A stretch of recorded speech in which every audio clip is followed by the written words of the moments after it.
Bihar SSC के द्वारा एक और महत्वपूर्ण वैकेंसी, हालांकि उसका लेवल 10th है, कार्यालय परिचारिका 3700 प्लस वैकेंसी अभी आया हुआ है आपका।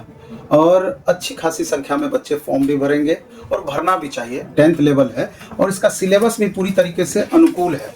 आप देख रहे हैं कि इसका सिलेबस जो है, इसमें सामान्य अंकगणित 30 मार्क्स का, सामान्य ज्ञान 40 मार्क्स का, सामान्य हिंदी 30 मार्क्स का है इसका प्री एग्जाम में।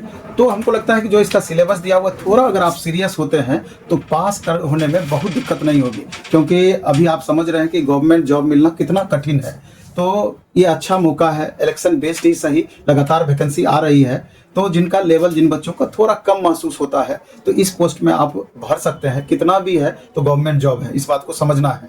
तो इसके लिए तैयारी कैसे करें, तो प्लेटफॉर्म बाय नवीन कुमार सिंह ऐप पर 2 सितंबर से इसका नया बैच स्टार्ट हो रहा है। और जैसा आपका पोस्ट है, फी भी उसी हिसाब से हमने रखा है, मात्र 199 रुपया में पूरा सिलेबस। आप समझ सकते हैं कि 199 रुपया फी है और कम से कम 3 से 4 महीना आपका बैच चलेगा। इससे सस्ता और क्या संभव है। तो अगर आप सीरियसली तैयारी करना चाहते हैं तो फॉर्म आप अच्छे से भरेंगे, कोई टेक्निकल गड़बड़ी फॉर्म भरने में नहीं होनी चाहिए, क्योंकि कहा जाता है कि अगर आप सही तरीके से फॉर्म भर दिए, एक चरण एग्जाम का आप ऐसे ही पास कर जाते हैं। एनसीएल, ईडब्ल्यूएस, इन चीज़ों पर ध्यान देंगे कि लास्ट डेट के पहले का आपका एनसीएल बना होना चाहिए।